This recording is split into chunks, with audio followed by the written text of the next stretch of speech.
live from Tokyo 2049 2024 with the one and only Oleg Fomenko, the founder of Sweat Economy.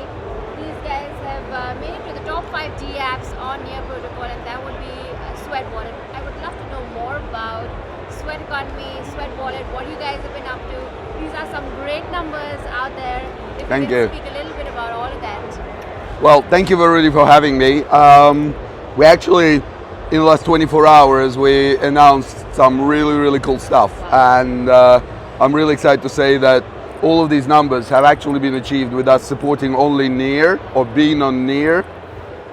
24 hours ago, we added 5 more chains. So we're going to start allowing you to manage your assets on Near, Ethereum, Base, BNB, Arbitrum, and Optimism. And this has already happened. And we are utilizing brand new technology that Near has built called chain signatures to power this, which means that we are supporting all of those chains with you needing to have only one key.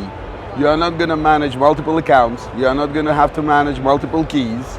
You're going to have one key, one account that would allow you to manage absolutely everything. And what's more, this also enables you to pay any fee on any chain with Sweat, which means that you literally pay your fees with your feet. Oh, wow, that's amazing. So it's a subsidized, you will always pay less than if you were paying out of pocket. And you're not going to have to manage complexity of multiple gas tokens, opening accounts, funding accounts, buying gas tokens. All of that is completely abstracted away. Absolutely. One of the big roadblocks that the Web3 space has seen is, of course, usability, which I see you guys are targeting now, especially with the cross-chain, multi-chain approach. Yeah. How did you guys came up with the idea, and are there any other things that are targeting usability for the current user base that you have? It's a brilliant question because we realized over the last 2 years that industry is talking about mass adoption, industry is talking about bringing in the next billion people, but industry does not actually walk the talk. And what does walking the talk mean? That means that people need to be developing on the mobile. Most projects are working on the web. They're targeting people who have got laptops and desktops. And you know what? Next billion people does not have laptops and desktops. It has to be mobile, and it's got to be a native application. You're absolutely right that usability is an issue. And the reason for it is because very frequently products are developed not by designers and product people, but by technical people for technical people. And then complexity of experience is really not an issue. For me, 12 words, whatever is easy. But you have to see the world through the eyes of a person who is very different from you. And the industry is just starting to realize that. So we don't have seed phrases. We actually rolled out also 24 hours ago, we call it social keys. You can tap on, log in with Apple or log in with Google, and you don't even need to go and check your email, nothing. It just checks what account you have, and the key is created, and the key can be recovered if you're doing it from the same account. If you want more security, you can of course put seed phrase. Or if you are, like me, slightly paranoid, then you can also put ledger so that nothing can ever happen to your assets. And all of that on the mobile. Last but not least, and I think it's actually the most important thing, if we have any founders or people developing projects, very important insight. Don't focus on TVL as a success metric, focus on active users. Everyone is chasing TVL, but active users is what's going to matter in the emergent focus on consumer crypto. Absolutely. How are you trying to bridge the Web2 and Web3? I know that Sweat Economy is a lot about promoting people towards a healthier lifestyle. Yeah. And that would require bridging that bridge between Web2 and Web3. How are you guys targeting that? Now with Sweat Wallet into play, how are you guys working around it? Great question. The reality is we don't try to bridge. We simply develop great product that solves genuine problem. Everyone wants to be healthier and wealthier, and we're combining the two by becoming more active. You're earning rather than paying, which is normally happening. You know, people when they think, oh, I need to be healthier, that means gym membership, that means personal trainer, that means a lot of sports kit. The reality is your movement has a lot of value, not just for you so that you pay for it, but there are a lot of other parties that benefit. We, for example, have a deal with National Health Service in the UK who pay us to help people to become more active, because if they're diagnosed with pre-diabetes syndrome, for example, they have to change their lifestyle and they have a very narrow window of 6 months. And if they don't, they become diabetic, and that means that they will live less. They will be economically active for less time. They are going to be basically ill, and it's going to cost a lot of money. So physical activity creates an incredible amount of economic value for everybody. Insurers, healthcare providers, employers, ultimately governments are benefiting. We've just released the results of a meta research that we've done with 2 universities and one think tank, with involvement of 150,000 people around the world. And the research was, okay, we know that movement has value, but how much? How much are you valuing 10,000 steps? Academics came back with the number $3.96. And this is incredibly big numbers. It's not to say that this is what the world is paying right now, but if you think how much the world is gaining from your 10,000 steps, that's the number. And our objective is to make your 10,000 steps as valuable as possible, because guess what?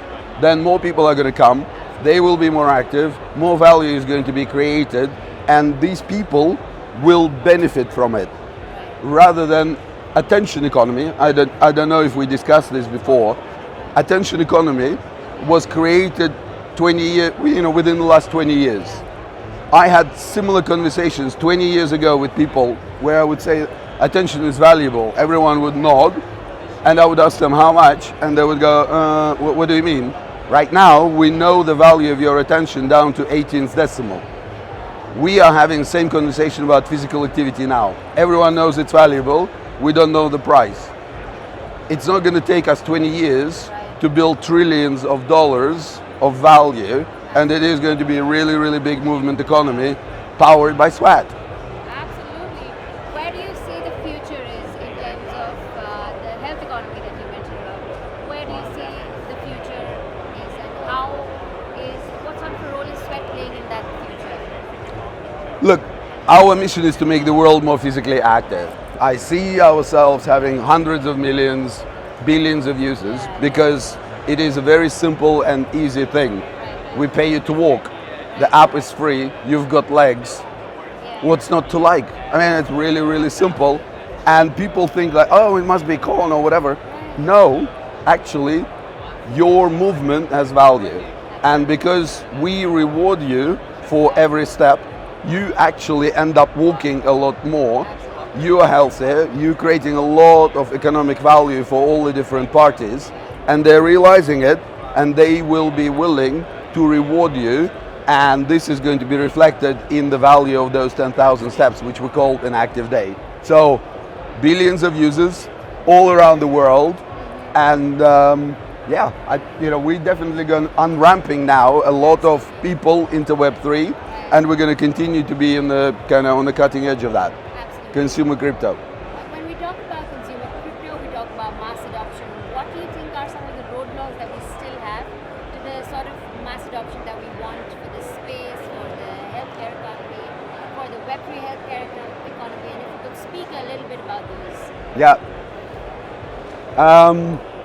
Over the last 6 months, I've spent a lot of time talking to capital allocators.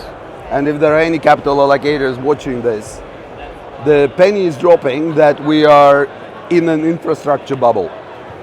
We have more than 1,000 chains. There are 200 chains in development. But if you're starting to look at decentralized apps, the apps that have more than 1,000 users, which is not a lot. I mean, 1,000 users is not a lot. But If you look at that number, it's less than 600. Now, if we're using analogy of rails, 1,000 railway companies, are attracting attention of 500 carriages to run on them. That's crazy. It's got to be exactly opposite and the orders of magnitude different. And we know that this bubble, this infrastructure bubble, is going to burst. Coming back to your question, why we're not seeing a lot of mass adoption?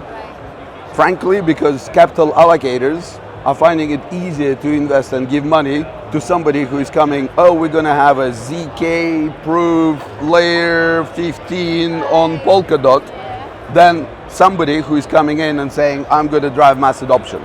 Because that pitch is difficult. There is a lot less certainty, but for the last 10 years, a lot of capital allocators made a lot of money on infrastructure. But I have a message to those that have invested.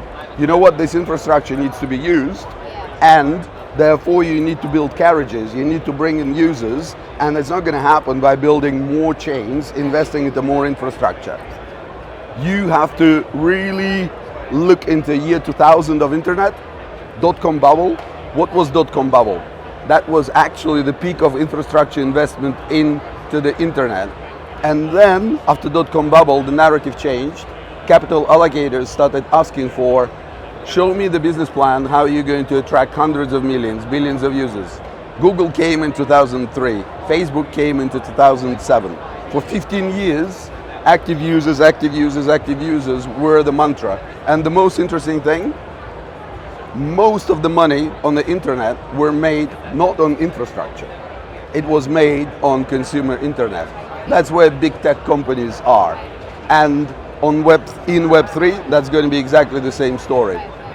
10 years down the line, when we're looking back, we're going to be thinking, 2 trillion, the whole valuation of crypto, that's going to be a flat line on the graph, because consumer crypto is going to bring orders of magnitude more value, and it's going to create a lot more value by attracting the next billion people. Absolutely. So we've looked at the roadblocks. How is Sweat placing itself to deal with these roadblocks? Look, we are dealing with them extremely well. We are really well capitalized, one. Second, we already know how to build, and for a lot of other people, they still need to adjust their mindset. So we're really driving mass market adoption. And to be honest, I'm not concerned about roadblocks. I'm more concerned about more people realizing that this is where the train is going. This is where the future is, and stop investing their time and effort into building another layer 64, but start thinking about building products that satisfy the need and desire of the next billion people. So how's the Sweat roadmap looking like, and what are the next milestones that you have to check off your? Love it. So we've added 5 chains. Over the next 12 months for sure, we're going to continue. Our goal is to have every chain that is worthy, kind of attention added within next 12 to maximum 18 months. And we are really building chainless future. If you look at the interface that we're building, you see assets. It is the same world that is existing in Web2. When you're looking at something, you don't care if it's built on AWS, GCP, Azure, or whatever. You want it work.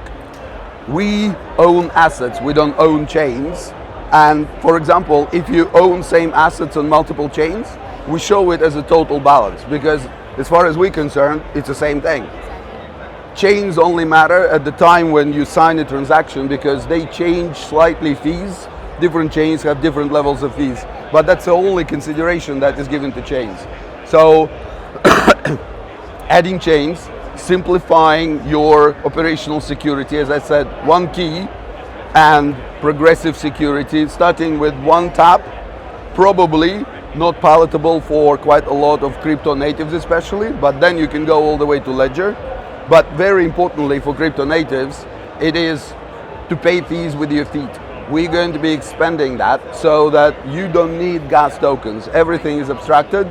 You earn Sweat by walking, and you can use it to pay fees on any chain. Right. You're trying to change the world one sweat at a time. Yes. And I would love to know more about your passion passion for fitness and how you're trying to influence the world? Yeah. Well, it goes way back. I used to climb some of the highest mountains in the world, Yeah. and I always been fit as a fiddle.